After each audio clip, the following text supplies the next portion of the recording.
Para mim é um prazer enorme estar aqui com vocês hoje, aqui, batendo um pouquinho de papo sobre comunicação institucional. Já fui apresentado aqui, meu nome é Pedro Ayraro, sou tenente do Corpo de Bombeiros Militar de Minas Gerais, a corporação que eu amo, que eu escolhi como escolha de vida e de profissão há 7 anos. Antes disso eu fiquei 3 anos também na Força Aérea Brasileira, na Aeronáutica. E hoje basicamente a gente vai ter esse bate-papo, né? Vocês fiquem à vontade para interromperem, né? Para fazer, se tiverem qualquer dúvida, qualquer questão. A ideia é hoje mesmo a gente conversar sobre isso. Os cenários que o Corpo de Bombeiros trabalha, a gente via de regra, são cenários críticos, né? Ninguém chama o bombeiro para tomar café. Quando a pessoa liga 193, quando ela chama uma viatura nossa, porque alguma coisa muito séria está acontecendo e elas precisam realmente de uma atuação que resolva o problema. Então o que a gente trabalha é complementar a operação que a gente está até hoje, né?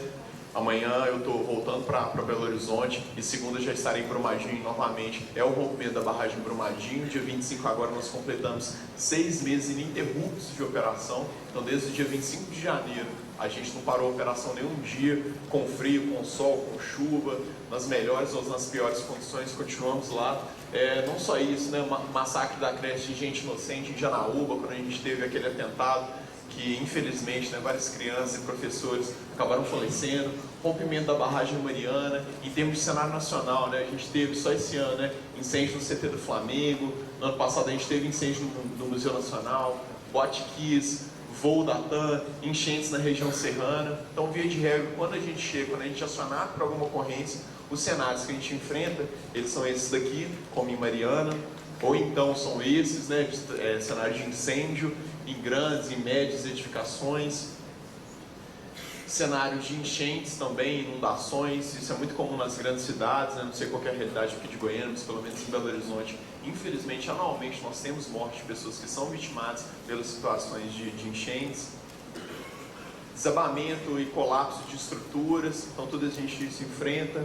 E também a questão de acidentes rodoviários, né? Minas Gerais é o estado que tem a maior malha rodoviária do Brasil.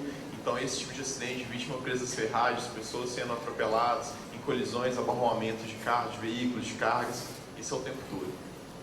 E aí quando a gente entra nesse cenário, qual que é a grande questão da comunicação para a gente? Via de regra a gente faz uma comunicação institucional e uma comunicação institucional em momentos de crise. Porque é aquele momento em que todas as pessoas estão desesperadas, em que as pessoas elas precisam realmente de ter um referencial, que elas precisam receber aquelas informações e muitas vezes também vocês, né, dentro das respectivas proporções, também serão chamados a se posicionar, a se comunicar com a comunidade em momentos de crise. Geralmente, né, a população de todas, então da maior parte das comunidades brasileiras, elas têm ali, né, o trabalho de vocês, da igreja ali, daquele líder ali que geralmente também é o padre, como que é uma referência. E aí naquele momento você tem que se comunicar, naquele momento você tem que liderar aquela população, é naquele momento realmente que você tem que ajudar a estruturar alguns processos. E a gente vê que em termos de comunicação, às vezes, as pessoas elas acabam ficando tão desesperadas quanto aquelas pessoas que elas deveriam supostamente liderar, porque na maioria das situações elas não se prepararam para isso. Então quando a gente fala disso, a gente fala de uma realidade que também não é só do Corpo de Bombeiros, porque a questão da crise de comunicação ela faz parte da realidade de todas as instituições, sejam instituições religiosas, instituições do Estado, instituições privadas, como a gente trabalhou aqui. E aí a primeira coisa, por que a crise na parte de comunicação ela acontece? Por que em determinados processos, né, como por exemplo em Brumadinho, a gente consegue gerenciar os processos de comunicação de maneira organizada, consegue ter uma comunicação efetiva, e por que às vezes em outras situações a gente não consegue? Então, a primeira coisa, a crise, gente, ela é inesperada, só que ela nunca é imprevisível. Quando a gente teve o 11 de setembro, e a gente está falando, né, de um país de primeiro mundo, Estados Unidos, com toda a estrutura, com todo o poderio econômico que eles tinham, eles tiveram uma resposta na crise do 11 de setembro que foi muito criticada em vários pontos, inclusive do ponto de vista da comunicação, tanto com a população quanto com a mídia, por 2 motivos. Porque eles jamais acharam que uma situação como aquela, de atentados terroristas simultâneos, aconteceria com um país com todo aquele poder. Mas mesmo assim acontece, mesmo assim é um cenário de vulnerabilidade e por isso nós nos devemos se preparar para aquele cenário. Então, mesmo antes, aquele tipo de informação já tendo sido rastreado pelo serviço de inteligência, eles olharam para aquilo dali e eles acabaram falando assim, não, isso aqui não vai acontecer comigo, isso acontece em outros países, em outras realidades. E nos nossos micromundos isso não é diferente. Às vezes a gente consegue verificar, né, cenários previsíveis, o que pode acontecer, né, na nossa igreja, qual que é a crise de comunicação que pode acontecer ali na nossa realidade, só que a gente não dá importância para isso. E por que geralmente essas questões, essas crises, elas acontecem às vezes nos locais mais vulneráveis? A gente tem um gráfico que é muito comum para quem trabalha com risco, que é um gráfico de vulnerabilidade versus riscos. E aí como que a gente vê essa questão da vulnerabilidade versus risco? A gente só tem um desastre, e não só um desastre do ponto de vista físico, mas um desastre também em termos de comunicação, quando a gente tem esses dois vetores se encontrando, o vetor da vulnerabilidade e o vetor do risco. Então, por exemplo, eu trabalho numa igreja que ela fica, né, inclusive lá no rompimento da barragem em Brumadinho, os 3 primeiros meses a gente ficou baseado em uma igreja, né, na igreja de Nossa Senhora das Dores, porque era um local que era mais estratégico ali para a gente lançar nossas tropas. E aí, quando a gente trabalha nessas comunidades, as pessoas, existe uma vulnerabilidade, que é a vulnerabilidade, né, da preparação daquela comunidade para responder a determinado tipo de evento, né, que não é esperado, e existe o risco. O risco, naquele caso ali, está associado à atividade, né, de mineração de barragem que desenvolve ali perto. Por que uma tragédia como essa ela não acontece, né, por exemplo, no Japão? Porque, embora o risco seja muito alto, lá a gente tem terremoto, tsunami, né, vários problemas, a vulnerabilidade da população ela não é baixa, ela não é alta, é uma vulnerabilidade baixa. A sociedade está preparada para responder aquilo dali. Os líderes, né, sejam líderes políticos, religiosos, eles também estão preparados para aquele tipo de situação. E aí a tragédia não acontece. A ideia de que vai acontecer com a gente, que pode acontecer com a gente, é uma ideia que a gente tenta trabalhar. Por quê? Porque a gente chega num local como esse, chega num cenário e as pessoas estão completamente desesperadas. Elas não sabem o que fazer porque elas nunca se prepararam para isso. Elas não vão pensar, aqui na sua realidade, na sua igreja, qual que é o cenário de crise que você pode encontrar? Qual que é o cenário mais problemático em termos de comunicação? Se a gente tiver, e a gente tem que falar sobre isso, um caso, por exemplo, de assédio sexual dentro da igreja, como que a gente vai trabalhar isso do ponto de vista institucional? Qual que é a preparação que a gente vai dar para as pessoas que eventualmente vão ter que funcionar como fontes institucionais para elas responderem a isso? A gente vai adotar uma postura de expor o caso, de não expor o caso, de trabalhar isso como única fonte. Quem vai ser o porta-voz numa situação como essa? Só que não. A gente fala assim, é melhor a gente não pensar nisso. E aí quando pensa, todo mundo que está ali naquele cenário se encontra o quê? Desguarnecido, despreparado. E aí se a gente se trabalhar num cenário crítico, né, um cenário tão crítico como esse, né, no caso de vocês, já é complicado, imagine sem preparação nenhuma, mas realmente não tem como funcionar. E como que você se prepara para a crise em termos de comunicação institucional? Primeira coisa, a gente tem uma equipe de crise, monte seu time. Quando a gente vai falar, né, de uma crise que ela vai demandar ações que vão envolver a alta cúpula da igreja, que vão envolver ali também a realidade ali que aquela paróquia ali, que aquela igreja está vivendo, que eventualmente a gente vai ter uma fonte única, que a gente não vai ter uma fonte única, a gente precisa saber quais serão as pessoas que estarão ali para ajudar com que eu tome a decisão mais adequada. Eu tenho que reunir numa sala ali, no meu gabinete, todo mundo que vai trabalhar naquela resposta. E essas pessoas, elas já precisam estar mapeadas antes de tudo aquilo acontecer. Não adianta eu achar, na hora que acontecer aquele problema, eu falar assim, para quem que a gente vai ligar? Para quem que a gente vai recorrer? Quem que a gente vai envolver nesse processo? A gente vai envolver aqui o bispo aqui, ou arcebispo ou não, vai ser uma coisa que vai ser tratada localmente. Quem serão as pessoas que vão estar na gestão desse processo de crise?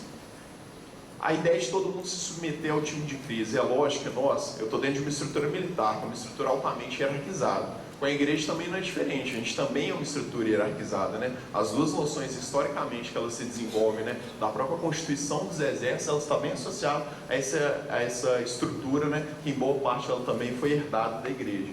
E às vezes dentro de times que a gente tem essa hierarquia muito rígida, às vezes a gente tem uma dificuldade em que, nas decisões que são tomadas pelo time de crise, numa situação de comunicação como essa, elas serem validadas por todas as esferas e elas voltarem lá de novo e ter um tempo da crise. A notícia ela já está saindo, o especial do Fantástico já está lá, o problema ali que ele já está saindo no jornal local, ele já está exposto e a gente tem que se posicionar muito rápido. Então, primeira coisa, eu também sensibilizar o meu time a alta gestão, né? Seja da minha instituição que é militar, seja da gestão, né? da minha igreja, da minha realidade ali, isso é importante, para entender que naquele momento, quando o meu time de crise está montado, eles têm que ter autonomia de determinadas decisões. Se eu for colocar ali a aprovação ali de todas as esferas ali da igreja, esperar aquilo dali voltar, eu já perdi um tempo, e esse é um tempo que é muito importante.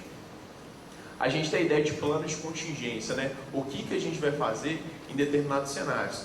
Se a gente enfrentar, por exemplo, lá no bombeiro, lá que eu já vivi situações, uma denúncia, por exemplo, de corrupção nos bombeiros. Como que a gente vai tratar isso? Quais vão ser os caminhos, os cenários que a gente vai enfrentar e como que a gente pode responder aquilo dali? Ou então, um cenário de assédio sexual, ou então um cenário de um acidente, por exemplo, que vai envolver o meu comandante geral. Como é que eu vou tratar disso? Ou então, um cenário de que uma pessoa, um bombeiro, ele vai morrer em uma operação. Mas isso é uma realidade muito diferente para mim. Não, você pode ter, por exemplo, né, um determinado pessoa que está numa missão, por exemplo, na África, que vai numa missão para a igreja, ela falece lá. Como que a gente vai trabalhar isso? Quais vão ser os nossos planos de contingência? Mas, mais uma vez, a ideia de contingência, ela é necessariamente uma ideia que ela pressupõe o momento. Então, eu já pensar como que eu posso fazer isso é muito importante que eu faça antes do momento da crise. Qual que é o plano? Qual é o meu objetivo? Por quê? Em um momento de crise, vão surgir inúmeras situações. Lá em Brumadinho, por exemplo, quando a gente chegou lá em Brumadinho, a gente tinha que fazer uma gestão de quais informações nós iríamos passar para a comunidade. A gente tinha que fazer a gestão do contato que nós iríamos ter, que nós temos até hoje com as famílias. Nós teríamos que gerenciar também o acesso das pessoas que eventualmente queriam fazer aquela cobertura naquele local. A gente tinha que gerenciar, além só dessas questões de comunicação, existiam as questões técnicas também, de busca, de salvamento, de resgate, de gestão de donativos, as pessoas que estão desabrigadas, para onde que elas vão, os donativos que estão chegando, onde que eles serão armazenados, os voluntários que estão querendo ajudar, como que eles vão ser gerenciados, tudo isso é uma questão. Se eu não tiver, basicamente, uma ideia bem específica da responsabilidade de cada um naquele momento ali, todo mundo quer fazer tudo, porque é lógico que quando a gente entra para uma tragédia como essa, o sentimento é sempre de ajuda, mas se eu não tiver foco e se meu time não souber o que cada um deve fazer, a gente perde completamente essa ideia. E aí a gente tem o quê? Muitas pessoas fazendo uma mesma atividade e às vezes nenhuma fazendo uma atividade que também é importante. Então, distribuir tarefas, delimitar qual que é a atuação de cada pessoa, seja na área de comunicação, seja na atuação como um todo, é muito importante. Não adianta, né, a gente ter muita boa vontade se a gente não tiver um modelo gerencial que funcione. Não basta ter o plano montado. Então, como que a gente também treina, né? Os nossos militares, no caso de você, né, os colaboradores de vocês, as pessoas que estão participando daquilo dali, para lidar com isso. Não adianta também a gente fazer um plano e ser um plano que não funciona. Em Paris, em 2011 ou 2014, nós tivemos atentados terroristas no metrô de Paris. E, evidentemente, Paris, né, o metrô de Paris tinha um plano de contingência, tanto em termos de comunicação institucional, quanto em termos de atendimento à tragédia, para lidar com aquela realidade. Só que qual que era o problema?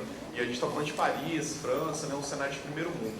Era um plano que ele funcionava muito bem no papel, só que na prática ele era completamente equivocado.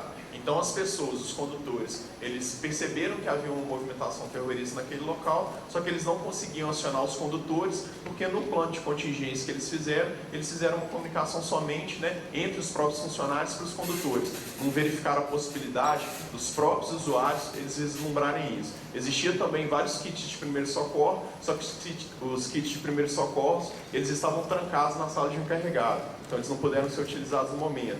Existiam também portas de emergência, só que as portas de emergência elas só poderiam ser operadas pelo lado de fora por um funcionário que tinha uma chave específica. Então, assim, são uma série de cenários que eles não se realizam, porque, embora existisse um plano, era um plano que ele não funcionava, era um plano que ele não estava, né, elaborado, realmente treinado por aquelas pessoas.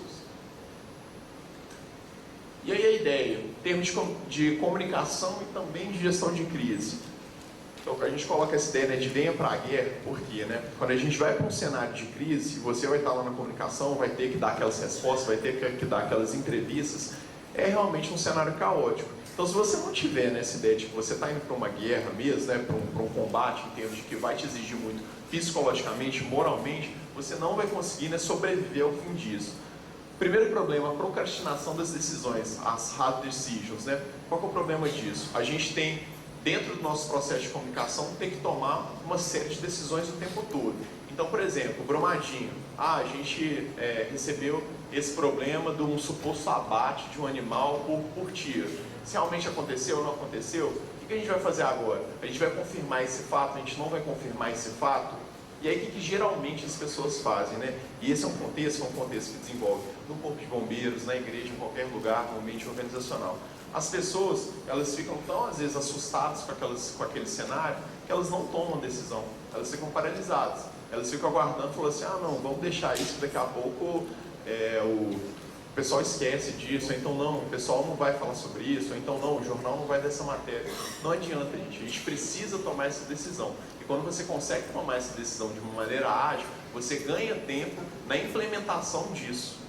Agora, se você fica realmente, a gente está com essa investigação aqui, está com uma equipe do Fantástico aqui na Arquidiocese de Goiânia aqui, e eles estão querendo fazer essa investigação, e eu vou simplesmente, né, desconsiderar isso, ver o que isso daí vai dar. Não adianta, com ou sem a sua participação, a matéria vai sair. Se você já consegue identificar isso rapidamente, tomar a decisão, se vocês vão confirmar o fato, se não vão confirmar o fato, qual que é o suporte que vocês vão dar para as equipes, como que vocês vão gerenciar esse processo, isso você ganha um tempo que é muito importante no modo como você vai instrumentalizar, viabilizar tudo isso. Mas não adianta, logicamente, você ficar procrastinando essas decisões, porque você perde esse tempo.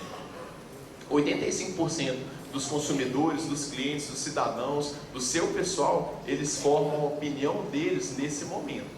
É lógico que todo, né, o fiel, quando ele vai para a igreja, ele tem aquela ideia formada, né, sobre a competência do seu time de comunicação, sobre a competência da gestão ali daquele momento como um todo. Da mesma maneira que a pessoa que ela é atendida pelo corpo de bombeiros, ela já tem uma ideia pré-concebida do tipo de serviço que ela vai receber e da aprovação social que ela tem do bombeiro. Só que é no momento de crise que existe a confirmação ou a refutação daquela ideia. Então a gente está ali, né, está trabalhando ali na nossa pastoral da comunicação, né, enxerga um momento de crise como esse. Evidentemente o fiel, ele tem aquela imagem, né, sobre aquela questão da igreja, só que é nesse momento que, dependendo como você gerenciar essa crise, é que vai ter a formação da opinião. Por que eu estou falando isso? Porque a crise, gente, ela é importante também para confirmar determinados valores para a gente. Dependendo da maneira como a gente vai gerenciar aquilo ali, a gente consegue, né, melhorar ou piorar essa imagem. O tempo da crise é diferente do seu tempo. Não adianta, gente, quando a gente fala de comunicação institucional, o tempo, né, da crise, da ação, da campanha, ele é diferente às vezes do tempo que a gente tem. Então não adianta a gente às vezes construir um processo que seja extremamente burocrático, que seja um processo, né, que ele seja extremamente lento e achar que aquilo ali vai funcionar. Então um problema, por exemplo, que eu enfrento no Corpo de Bombeiros, às vezes, por exemplo, a gente vai entrar na campanha da fraternidade, por exemplo. E aí a gente já tem a ideia da campanha da fraternidade, já tem um mote daquilo dali e precisa aprovar, né, determinadas peças, dar início a determinadas ações que vão compor isso. Se passa aquela ideia, se passa aquela semana, se passa aquele mês, não vai adiantar mais.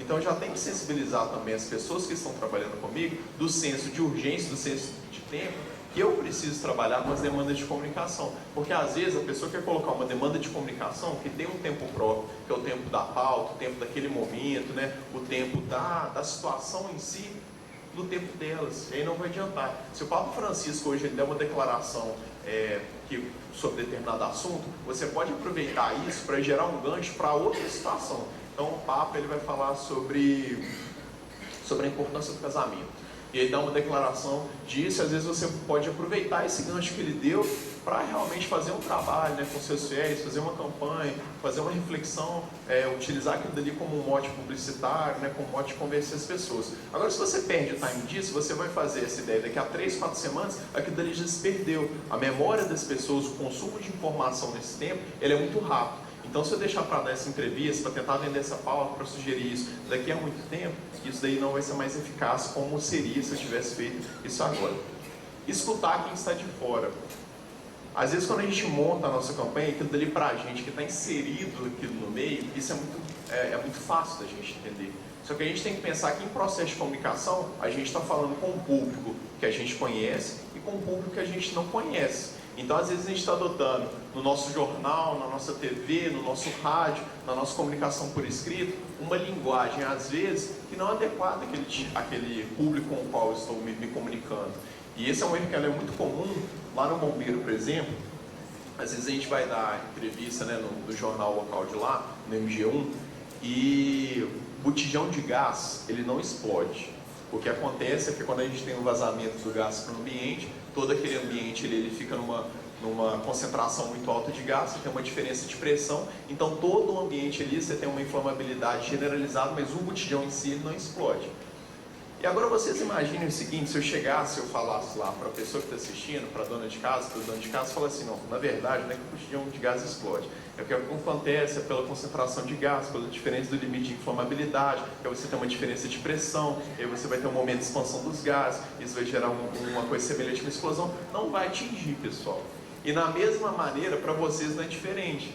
Não adianta vocês, né, a gente falar de fé, falar de Deus, falar de Jesus, se for um diálogo que ele for diferente daquilo que as pessoas estão experimentando no dia delas, entendeu? É a mesma questão lá em Brumadinho, em primeiro lugar, eu estava falando com pessoas da comunidade, com vítimas, com familiares. Então, a modulação do discurso, ela tem que ser considerando aquela pessoa que é familiar da vítima, aquela pessoa que é vítima, da mesma maneira que o discurso de vocês, ele tem que ser considerando a pessoa que recebe aquilo dali.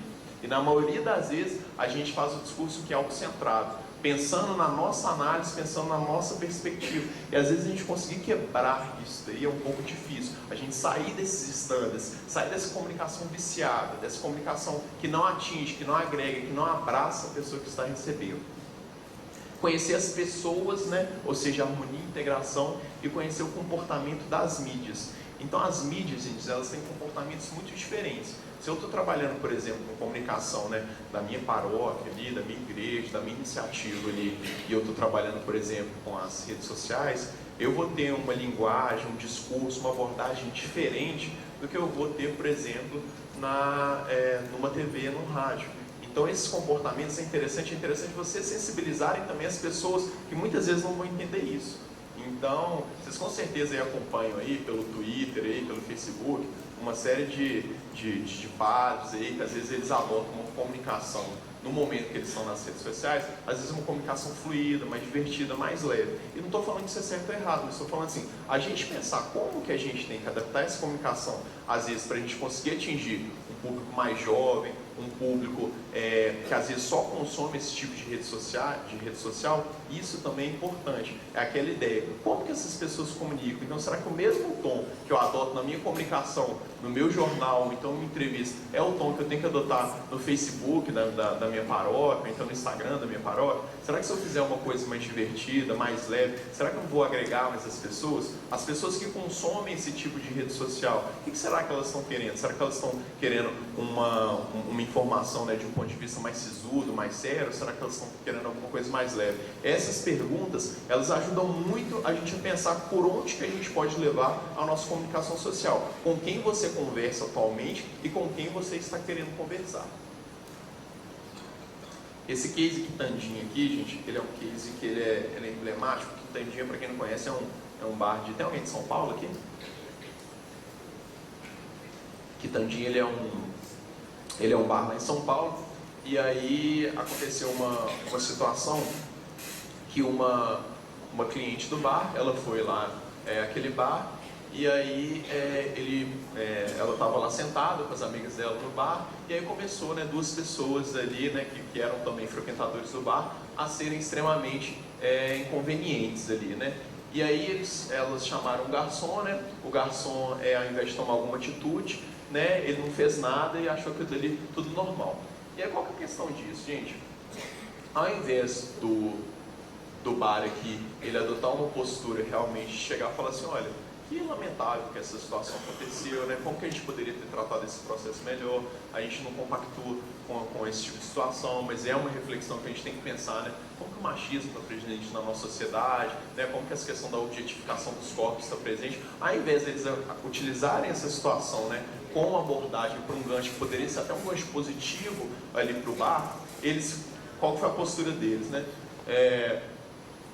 O Barquinandinho vem com uma ideia de esclarecer e mostrar tamanha indignação sobre tal fato, nunca houve esse tipo de situação, nunca houve uma ocorrência como essa, o bairro é frequentado por 70% de mulheres, sendo que nunca houve essa reclamação durante todo esse tempo. Estranho o fato a pessoa que conta a história não querer assistência como foi dado no momento, estranho a pessoa não querer denunciar o agressor e sim o bar sempre deu toda a assistência. Ou seja, gente, uma comunicação completamente agressiva, completamente mal posicionada, porque a questão é, gente, aqui ao invés deles chegarem e atacarem um problema em si, eles fizeram o quê? Ataque a pessoa, um tipo de argumento, o bar ele existe há 30 anos, qual que é a relevância disso? Se existisse há 50, se existisse há um ano, a gente vai dar suporte para esse tipo de prática? Estranho o fato da pessoa, o bar é frequentado por 70% de mulheres, qual que é a relevância disso para o tipo de problema que está sendo relatado aqui? Ou seja, foi uma resposta que ela foi completamente pouco trabalhada do ponto de vista de comunicação institucional e de quais valores que a gente poderia trabalhar numa crise como essa. E aí na internet, as redes, e hoje em dia a gente está em ambientes muito polarizados, que as pessoas não perdoam, e aí aqui não dá para a gente ler muito bem, mas aqui as reações foram as piores possíveis. Então, uma situação que ela poderia ter sido aproveitada para a gente trabalhar valores, para a gente mostrar qual era o posicionamento do bar, virou realmente uma chuva de críticas. E além disso, eles não satisfeitos, ao invés de eles assumirem um erro, eles colocaram, parece que algum engano na interpretação do texto, quando diz o bar não compactua com isso, não é com o fato relatado, e sim com assédio ou qualquer discriminação contra alguém. O bar não compactua com qualquer assédio contra as mulheres, grato pela compreensão. Assim, uma comunicação porca, mal estruturada, não tem início, meio e fim, tem argumentos ad hominem, você não consegue conduzir as pessoas para um raciocínio. Então, assim, às vezes, dependendo da maneira como a gente se posiciona no nosso dia a dia lá, aí você traga isso para a sua realidade. Às vezes a gente faz essa comunicação incompleta, essa comunicação falha. E aí, gente, nesse cenário de caos, o que é importante que a gente pode, por exemplo, utilizar esse como exemplo? Primeiro, a demora no posicionamento, O corpo de bombeiros, a igreja, a sua iniciativa, a sua liderança, ela precisa se posicionar rápido, gente. As pessoas em cenários de crise, elas precisam ter informações e ter referências de uma maneira ágil. Não adianta, logicamente, como eu disse, ter um posicionamento, esse é um posicionamento que ele veio 15, 20, 30 dias depois. As pessoas, elas querem aquela resposta naquele momento. Os argumentos, a gente pensar como que a gente pode fazer uma argumentação, especialmente para nós que trabalhamos com vidas, tanto o corpo de bombeiros quanto a igreja, a gente pensar sempre numa linha de argumentação que ela congrega. Às vezes a gente fica muito, quando a gente recebe determinado tipo de ataque, a gente fica muito tendente, a já combater aquilo ali, já ter uma comunicação agressiva. Para nós que estamos nessa missão, de transformar vidas, o tipo de argumento que a gente coloca na nossa comunicação institucional, isso é muito importante. E não é um argumento falso, não, gente, mas é de conseguir enxergar humanidade, conseguir enxergar valor, conseguir suscitar, mesmo em momentos difíceis, boas coisas nas pessoas. Então, a construção do argumento ela é fundamental. Minimizar a extensão da crise. Então, às vezes as pessoas naquele momento de crise, elas querem não dar importância para aquilo dali. Falar assim, não, a gente está tendo esse problema aí, mas esse problema não é tão grande. Não, gente, é um problema grande. A gente não pode cair no erro, às vezes, de tentar transformar aquilo dali numa coisa menor. Se a minha igreja, se a minha paróquia, se o meu corpo de bombeiros está passando por um problema, a gente foi acusado de corrupção, de assédio, desvio de verba, qualquer coisa, eu vou falar assim, não, isso é um problema pequeno, não.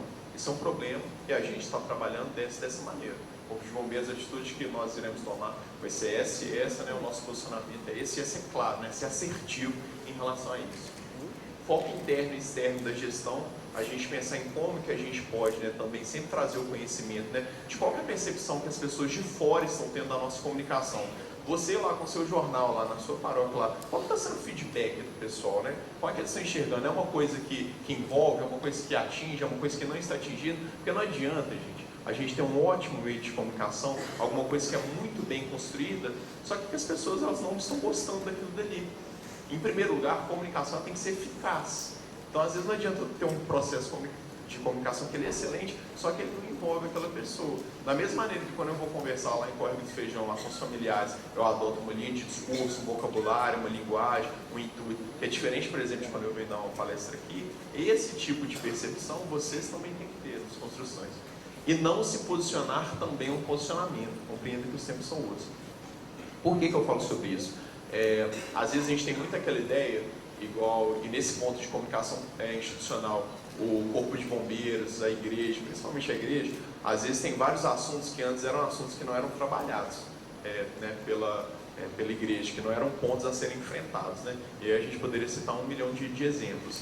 E às vezes a gente acha que não se posicionar, que aquela demanda ali, que aquela questão vai morrer por si só, e não vai, gente, porque não se posicionar também é um posicionamento. Se eu tenho uma questão polêmica, a partir do momento que eu me posiciono sobre aquilo dali, eu modulo a comunicação. Então a gente tem um caso, sei lá, sobre, sei lá, união homoafetiva, por exemplo. E aí às vezes a gente pode optar e falar assim, não, a gente não vai se pronunciar sobre isso. Só que quando a gente não se pronuncia, a gente também diz muito.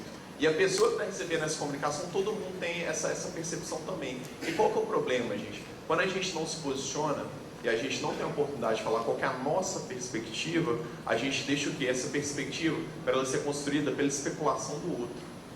E aí quando ela é construída pela especulação do outro, via de regra, em 100% dos casos, o resultado ele é muito mais prejudicial do que se eu adotasse a comunicação, se eu falasse ali, olha, a igreja pensa sobre esse assunto, isso, isso e isso. O posicionamento da nossa paróquia sobre essa situação é esse. Ainda que seja às vezes um posicionamento que pode ser polêmico, é sempre melhor você se posicionar do ponto de vista, né, de você conseguir estabelecer conexões, né, com o seu público, com os seus fiéis.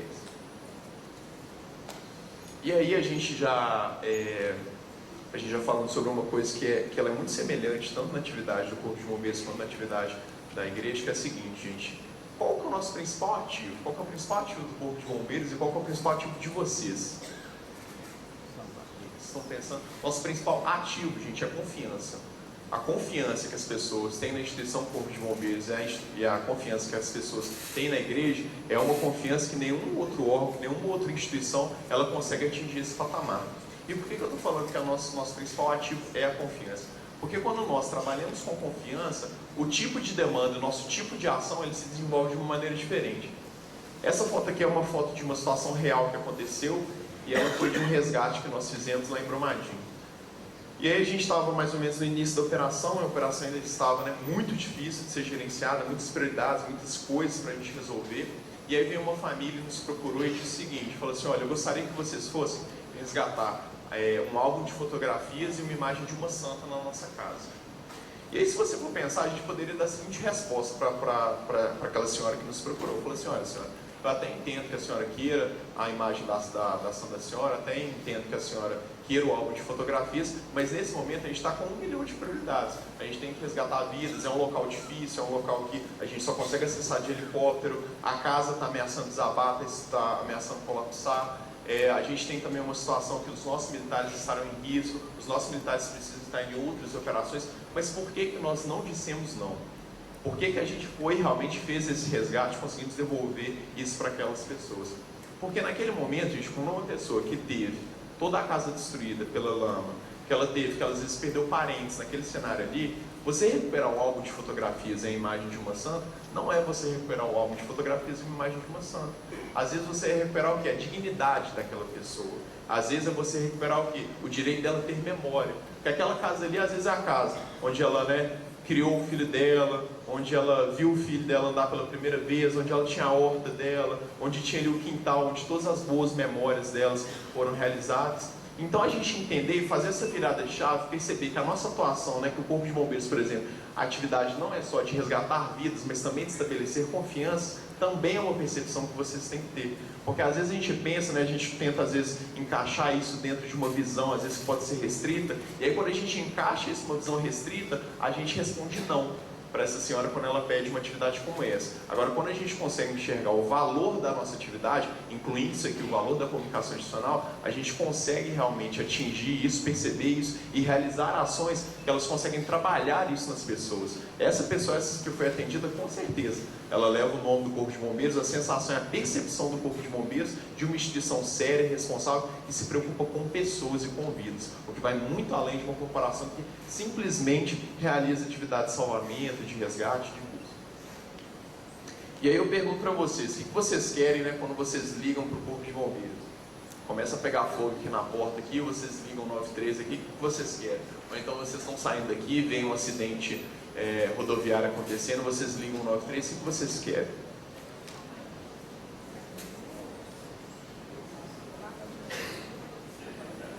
Teve gente que respondeu aqui, né, celeridade, teve gente que respondeu que, eu quero que apague o fogo, teve gente que respondeu assim, eu quero que retire a vítima das ferragens. O que, tecnicamente, não são respostas erradas, elas são respostas corretas. Mas, na verdade, gente, o que a pessoa ela quer quando ela liga para o corpo de bombeiros, que é a mesma coisa que ela quer que ela faça quando ela procura ali a sua igreja, é isso, solução e esperança. E são respostas que são muito mais abrangentes, pelo seguinte, eu era responsável pela coordenação diária da região Centro-Sul lá em Belo Horizonte, e aí, foi um ano retrasado, a gente foi acionado por uma ocorrência que uma mulher, ela saiu com o veículo dela, acabou perdendo o controle da curva, caiu numa ribanceira, estava presa as ferragens do lado de um supermercado lá, para quem conhece Belo Horizonte, perto do Extra Belvedere. E aí nós chegamos lá, fizemos toda a imobilização dessa vítima, a retirada dela das ferragens, subimos com ela aquela ribanceira lá e já íamos iniciar a condução da vítima para o hospital. E aí quando ela estava consciente, não perdeu a consciência, quando ela estava dentro da viatura da ambulância, ela disse o seguinte, falou assim, Tenente Pedro, só tem um problema, na verdade 2 problemas. Aí, quais são os problemas? Um problema é porque eu estou passando por um processo de divórcio, estou me separando, e todos os papéis da separação, eles estão lá no porta-malas. E tem um outro problema, eu saí de casa, eu saí muito rápido, já era madrugada, isso, só para comprar cigarro. É um supermercado lá, o Extra 24 horas.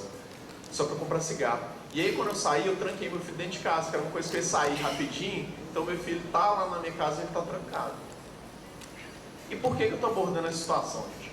Porque eu poderia responder para a senhora, falar o seguinte, falar assim, olha, senhora, o problema é seu. A minha atividade aqui é de salvamento, se a senhora está imobilizada, foi retirada das ferragens, agora a gente vai fazer a condução para o hospital, e lá no hospital, se a senhora vai sair amanhã, daqui a 2 dias, né, porque ela estava com suspeita de lesão, aí depois você vê, seu filho vai ficar trancado, indanição lá, como é que vai ficar essa questão, depois você descobre com o pessoal do seguro para onde que foram parar os seus papéis, mas não, gente, quando a pessoa liga para o bombeiro, quando elas procuram vocês também, elas querem soluções de esperança, e a gente tem que ir além disso. Aí o que a gente fez?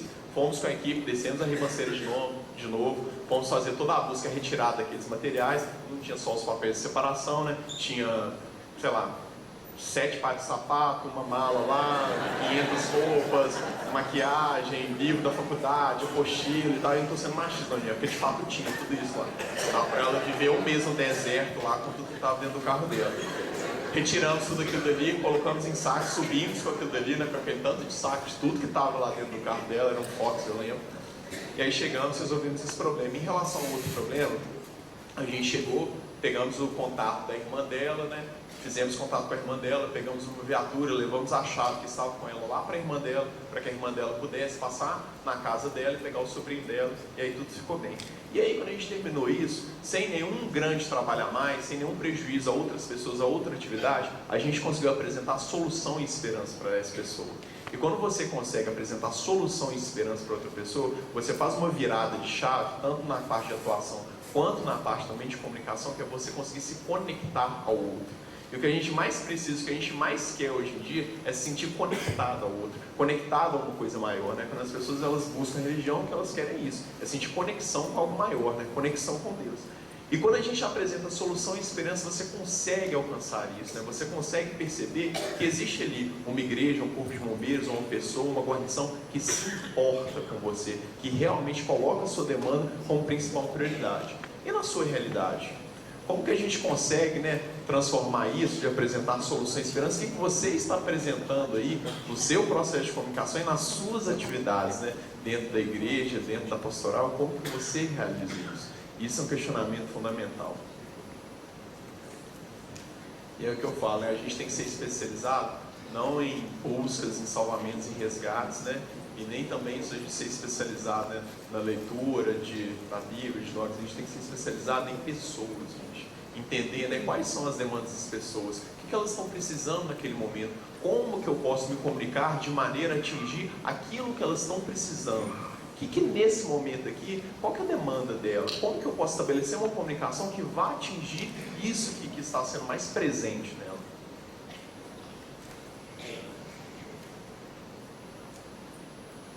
Relembre suas escolhas, foco no cidadão. Essa é uma foto que é eu já estou caminhando aqui para o final. Essa é uma foto com a Dona Yolanda. A Dona Yolanda ela é mãe de uma das vítimas, das 22 vítimas que ainda estão desaparecidas, né? Lá em Brumadinho o número total de vítimas é de 270. Dessas 270 nós já identificamos, localizamos 248 vítimas e já são 22 desaparecidas. E a Dona Yolanda ela é mãe de uma das pessoas que está desaparecida, o Robert, né? Ele tinha 19 anos, era o primeiro emprego dele, e quando a gente já conheceu, ela contou toda a história dela. E qual que é a questão? Para a Dona Yolanda, quando ela contou a história dela, ela já estava completamente arrasada pela história do Robert, só que o Robert não é o primeiro filho que ela perde. Cerca de 6 a 8 meses antes do Robert falecer, ela teve um outro filho que foi assassinado. E aí, se a dor, né, de você perder um filho já é uma dor, né, inimaginável, imagina você perder 2 filhos. E não fosse suficiente, antes disso ela perdeu um outro filho para leucemia. Então o terceiro filho que a Dona Yolanda perde. E por que eu estou falando isso, gente? Quando nós pensamos na resposta que a gente tem que dar para a Dona Yolanda, não é só de uma pessoa que está desaparecida, que precisa ali, né, ser entregue para a família dela para ser velada. É da Dona Yolanda que já perdeu 3 filhos. Então cada uma dessas 270 histórias, na verdade, é uma história, gente. Para a gente nunca é só um número. Atrás de cada um desses números existe, né, uma história, pessoas queridas, existe amor, existe uma relação de sofrimento, de alegria, de angústia, de felicidade. E a gente precisa perceber isso. Porque basicamente, gente, comunicação se desenvolve dessa maneira. É você perceber que não é de 270 vítimas que eu estou falando, é de 270 histórias diferentes. Então, se eu acho ali, né, por exemplo, eu estou só me comunicando com 1.500 fiéis, você está errado. Você está comunicando com cada um desses 10, 20, 30, 40, 50 mil fiéis com os quais você está falando. E você pensar, né, da responsabilidade, de como você pode estabelecer uma conexão com essas pessoas, isso é fundamental.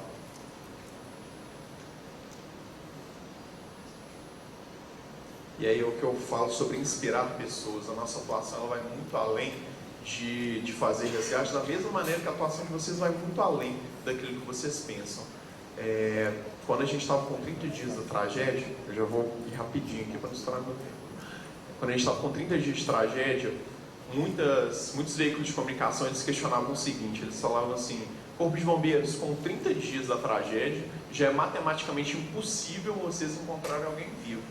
Então por que vocês não interrompem, encerram essa operação, fazem um memorial aqui, uma homenagem para as vítimas e param com essa operação, que é uma operação que é extremamente desgastante do ponto de vista psicológico, do ponto de vista de efetivo, que a gente tem que manter 200 militares lá por dia, continuar atendendo o estado todo. É uma operação também que ela custa caro, é uma operação arriscada, porque você está colocando seus militares em contato com material que pode gerar algum tipo, né, de contaminação, eles estão sujeitos, né, a se machucarem, a gente está num terreno que é um terreno que ele não está estabilizado. Por que vocês não param com essa operação? E se você parar para pensar, é um raciocínio que ele pode parecer bem legítimo. Pode falar assim: poxa, realmente, né, é impossível encontrar alguém vivo. Por que a gente vai permanecer durante 6 meses ininterruptamente procurando gente se a gente sabe que é impossível encontrar alguém vivo?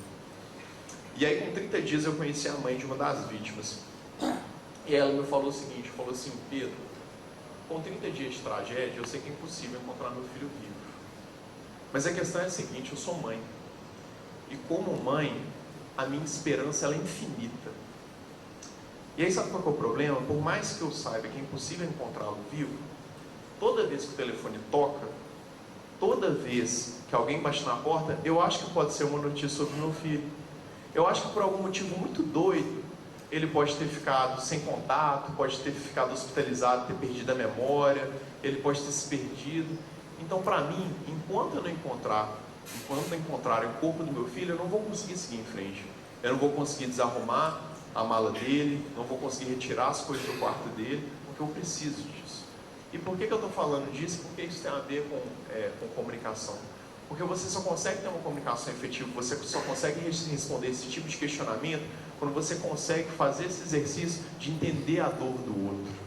Você só consegue fazer essa virada de chave realmente quando você percebe qual que é a importância daquilo ali que eu estou fazendo para o outro, não só para mim. E não é sobre o que você fala, e geralmente a gente acha que é sobre o que a gente fala, que é só sobre a nossa perspectiva.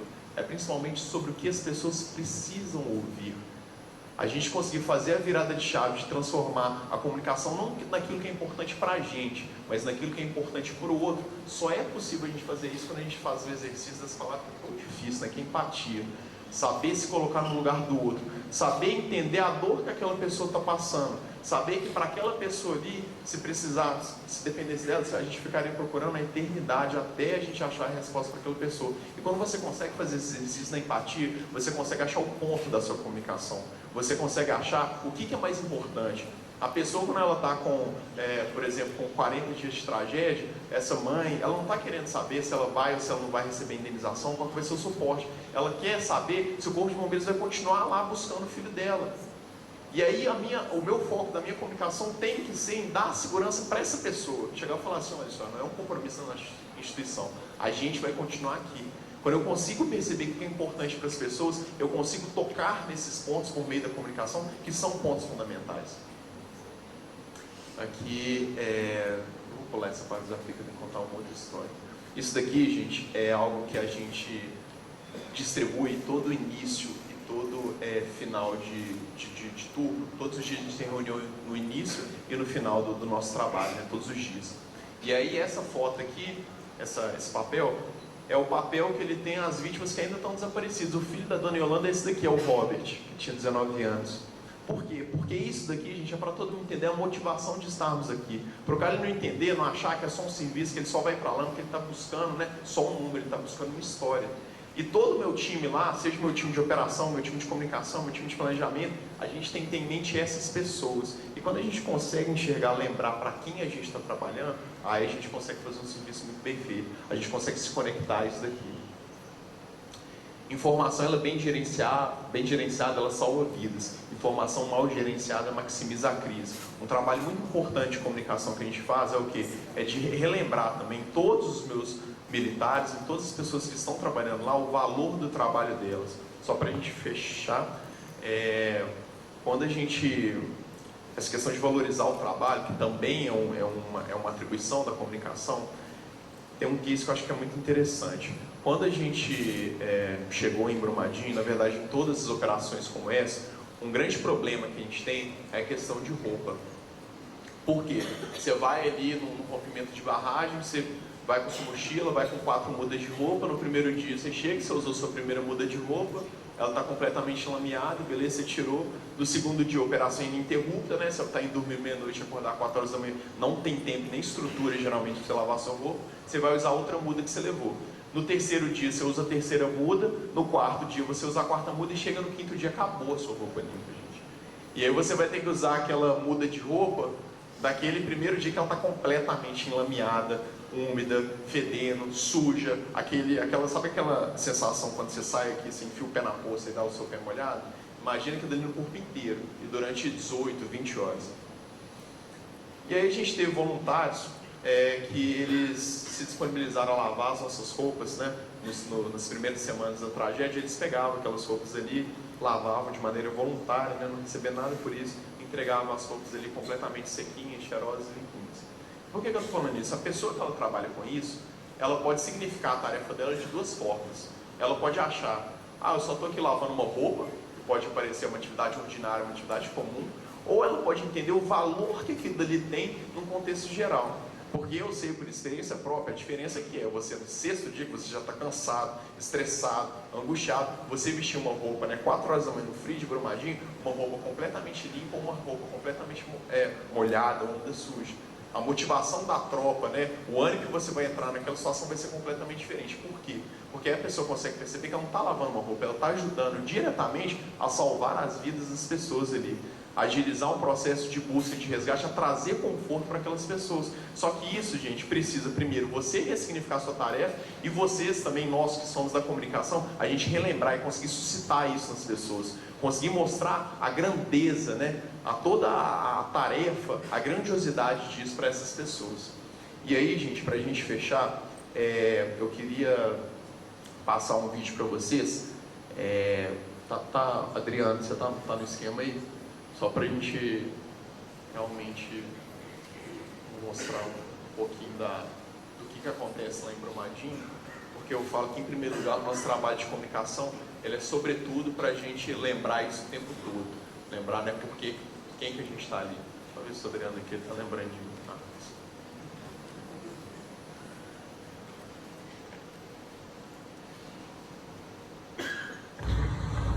Falar com o nosso Pai. Senhor, nessa manhã nós louvamos, porque aqui nesse campo de trabalho o Senhor está chamando nós.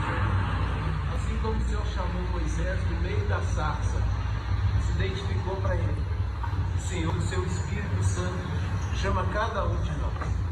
Nós queremos dizer: eis-me, estamos na sua presença. Queremos agradecer ao Senhor pela nossa vida, agradecer ao Senhor pelo nosso trabalho, agradecer ao Senhor pela sua bondade e misericórdia. Entregar, Deus, a nossa vida e o nosso trabalho nas suas mãos. Meu Deus, não nos deixe de maneira nenhuma usurpar a sua glória, mas tudo que nós fizermos seja para a glória do Senhor, para o louvor do seu nome. Abençoa todos que estão aqui, meu Pai, fortalecendo aquele que está fraco, curando aquele que está enfermo. Deus, dando graça do Senhor para cada um, para cada uma que empenhar esse trabalho. Conduz o comando. E aí, gente, a gente pode pausar aqui, gentileza. E aí a gente mostra isso aqui por quê? Porque eu lembrar o tempo todo para as pessoas que estão esperando essas respostas, para os meus próprios militares e para mim mesmo, que vai muito além só de uma atividade de busca e salvamento, isso é fundamental. E esse às vezes é o ponto da comunicação, da gente conseguir compreender qual que é a real motivação daquelas pessoas que estão lá, qual que é o real intuito da sua corporação. E não basta saber o que fazer, porque se você jogar um time de bombeiros em uma nova tragédia como essa, em questão de protocolo operacional, de conhecimento técnico, de doutrina a ser aplicada, todos esses domínios, eles têm isso completamente. Mas é necessário o tempo todo eu lembrar a razão pela qual eu escolhi fazer isso e para quem eu faço isso. Por que você escolheu estar aqui, né? Por que você escolheu fazer parte da pastoral da comunicação, da sua igreja? Por que você escolheu a sua carreira, né? Enquanto esse chamado, né? Enquanto padre, enquanto ordenado? Por que você escolheu isso? Às vezes a gente fica o tempo todo, né? A gente bombeiro lidando com tragédia, e às vezes a gente pode correr o risco de se dessensibilizar. E para isso a gente precisa lembrar todo dia: por que eu faço isso? Para quê, né? Por que eu faço isso? E a gente consegue se conectar a isso que é mais importante. E aí quando você consegue se conectar a isso que é mais importante, você consegue fazer uma comunicação institucional com muita excelência. Por quê? Porque aquilo dali é uma coisa autêntica, genuína. Quando você expõe a sua verdade, você abre a possibilidade de se conectar com a verdade do outro. E esse encontro, com certeza, é o encontro mais belo que existe. Pessoal, pelo tempo, pela paciência de vocês, eu agradeço muito e fico à disposição de vocês.